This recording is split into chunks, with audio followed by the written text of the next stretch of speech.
आके आपको अप्रोच किया, जब कोई प्रोजेक्ट अपलोड किया है तो आपने उसके प्रोजेक्ट के अकॉर्डिंग उसको आपने बिड करनी है जाके और प्रोजेक्ट विन करने की कोशिश करनी है। आपने उसकी रिक्वायरमेंट समझनी है और समझनी उस हिसाब से है अपनी स्किल सेट के हिसाब से कि आपको क्या चीज़ करनी आती है। फॉर एग्जांपल अगर आप ग्राफिक डिज़ाइनिंग कर रहे हैं और आपको एक बिड आ जाती है वेब डेवलपमेंट की, तो आप उसको क्यों रिस्पॉन्स करेंगे? नहीं, फाइबर पे नहीं आ सकती, अपवर्क पे आ सकती है।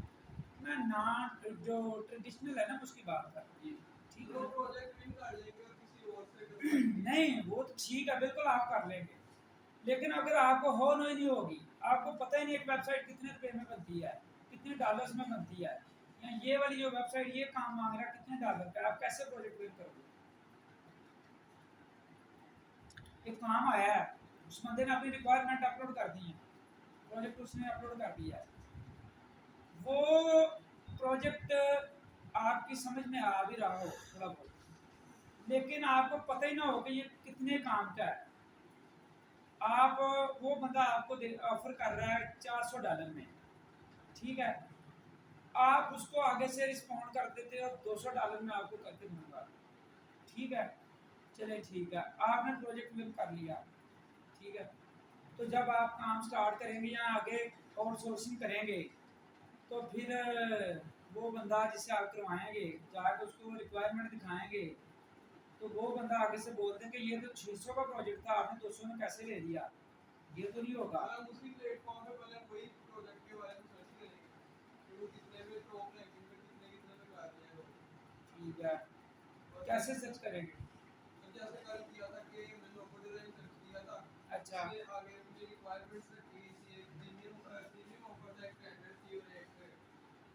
जो सब बेसिक थी, वहां से पता चल जाएगा कि नॉर्मल एवरेज कितनी चल रही है। लेकिन देखे ना, वो तो उसने अपना रखा था ना कि एक $40 का उसने पैकेज लगाया हुआ है, ठीक है ना, उस $40 की लिमिटेशन है,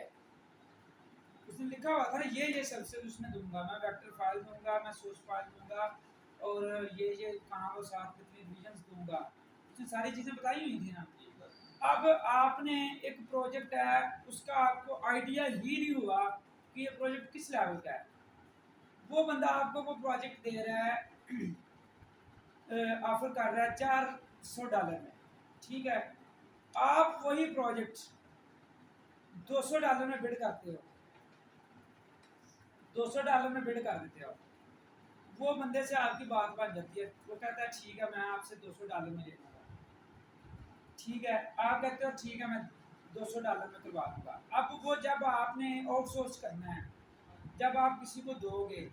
फर्स्ट इसमें दो चीज़ें हैं, एक तो आपने उसको ₹200 में डन कर लिया, दूसरा आपने टाइम दे दिया उसको 15 दिन का, वो आपको 1 महीना दे रहा था, आपने जस्ट प्रोजेक्ट विन करने के लिए क्या किया कि जल्दी जल्दी बिड कर दी, उसका प्रोजेक्ट समझा ही नहीं, उसको देखा ही नहीं, टाइम का ही नहीं हिसाब लगाया, ठीक है ना, रिक्वायरमेंट पूरी पता ही नहीं चली आपको, तो आपने जल्दी जल्दी प्रोजेक्ट विन करने के चक्कर में उसके ऊपर बिड कर दिया, आपकी उसके साथ डील डन हो गई।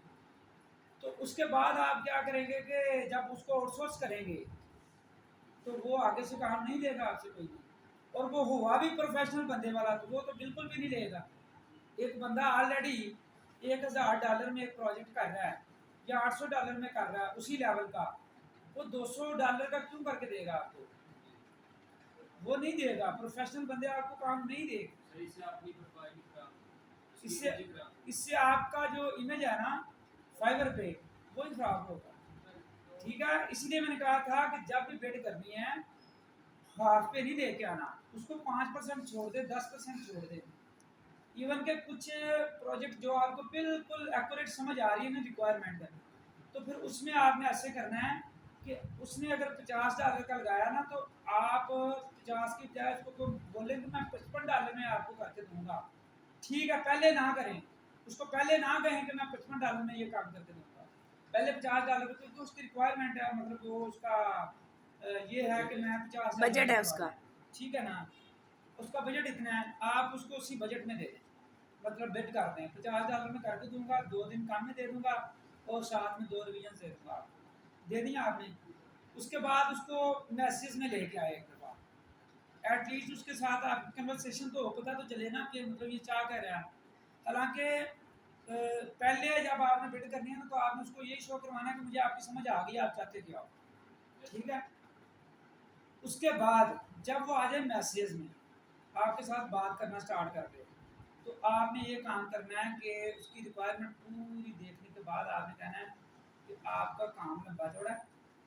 पहले आपने रिक्वायरमेंट पूरी अपलोड नहीं की थी, हाँ अब जो है वो सारी चीज़ें आपने बता दी हैं, तो अब मैं आपको ये काम जो है ना वो $60 में करके दूँगा, और उसमें ये है कि क्वालिटी वर्क होगा, टाइम पे डिलीवर करूँगा, रिविजन्स भी दूँगा और एक्स्ट्रा काम दूँगा, ठीक है। आपकी सेटिस्फेक्शन के हिसाब से आपको काम मिलेगा। तो लेकिन ये काम ज़्यादा है इसलिए मैं $60 दूँगा। उससे दो चीज़ें होंगी, एक तो उसको ये पता चलेगा कि ये बंदा प्रोफेशनल है, कि इसको सारी रिक्वायरमेंट पता चल गई है। दूसरे साइड से देखें तो जब आप उससे डिमांड ज़्यादा करेंगे ना, तो फिर भी उसको पता चलेगा कि ये बंदा हमें सादा सा कोई हमें फर्लू बंदा नहीं है, ये काम जानता है, इसलिए ये बंदा जो है ये अब $50 से मुझे $60 अगर अगला बंदा प्रोफेशनल हुआ, अगला बंदा मोस्टली वहाँ पे लोग प्रोफेशनल ही आते हैं फ्रीलांसिंग। तो फ्रीलांसिंग जितने प्लेटफॉर्म है ना, वहाँ पे कुछ होते हैं नॉन टेक्निकल भी, बस जिनको पता चल जाता है कि किस किस तरह हमें प्रोजेक्ट जो है ना वो करवाना है, तो वो आके जस्ट अपना बजट दिया, अपनी रिक्वायरमेंट थोड़ी बहुत दी, या सादा अल्फाज में कह दिया मैंने ये वेबसाइट बनानी है, ई कॉमर्स की वेब स्टोर बनवाना है मैंने, कुछ भी हो, ठीक है, किसी तरह का भी हो, थीम अपनी मर्जी से बना लो, प्लगइन अपनी मर्जी से इंस्टॉल कर लो, उसका लैंडिंग पेज अपनी मर्जी का बना लो, मुझे जस्ट ई कॉमर्स स्टोर चाहिए एक सादा सा, ठीक है। तो फिर तो बात खत्म, फिर आप बेशक उससे $50 में डन कर लो। लेकिन अगर साथ में वो रिक्वायरमेंट दे देता है कि ये वाला थीम हो, ये वाले प्लगइन इंस्टॉल करने हैं, इतनी प्रोडक्ट अपलोड करनी है और लैंडिंग पेज इस तरह का होना चाहिए, साथ में किसी वेबसाइट का लिंक देता है कि इस तरह का लैंडिंग पेज होना चाहिए, डिफरेंट पेज होता है, इसके ऊपर प्रोडक्ट जाके अपलोड होती है, वो इस तरह का होना चाहिए, तो फिर आपने उससे बजट जो है वो ज़्यादा मांग, पैसे ज़्यादा मांग, ठीक है। और फिर ये भी बात समझना कि वो बंदा टेक्निकल है, वो ऐसे नहीं उठा के उसने प्रोजेक्ट जो है वो अपलोड कर दिया या बाय रिक्वेस्ट जो है वो कर दिया, ठीक है। जब बंदा रिक्वायरमेंट इतनी चीज़ें बता रहा है, इसका मतलब उसको हो नो है कुछ चीज़ इसके बारे में, ठीक है। तो फिर जब टेक्निकल बंदा है तो उसको आपने टेक्निकल तरीके से ही डील करना है। पहले आप कोशिश, आपने पहली आपकी ये कोशिश होनी चाहिए कि एटलीस्ट इसके साथ मेरी गपशप हो, ठीक है। बाज़ औक़ात आपको ऐसा भी बायर मिल जाता है या क्लाइंट मिल जाता है जो आपसे $5 का काम करवाता है और $45 आपको टिप दे देता है। टिप समझते हैं, ठीक है। क्यों कि उसको पता होता है कि ये बंदा काम करने वाला था, इसको कोई प्रोजेक्ट नहीं मिल रहा था, फर्स्ट प्रोजेक्ट इसने मुझे $5 में करके दे दिया, जो कि उसके हिसाब से फ्री में करके दिया, क्योंकि $5 उसके लिए मैटर नहीं करते, $5 हमारे लिए मैटर फिर भी करते हैं, क्योंकि $5 का मतलब तकरीबन कोई ₹800 बनता है हमारा, या 750 कितना भी,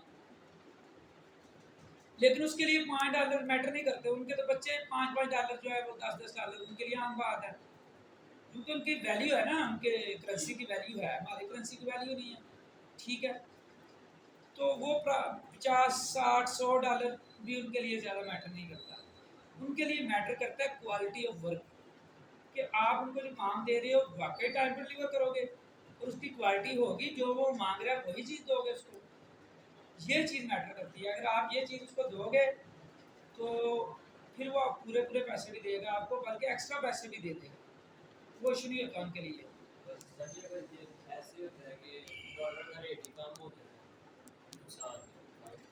नहीं, इसमें आपका क्या नुकसान होगा,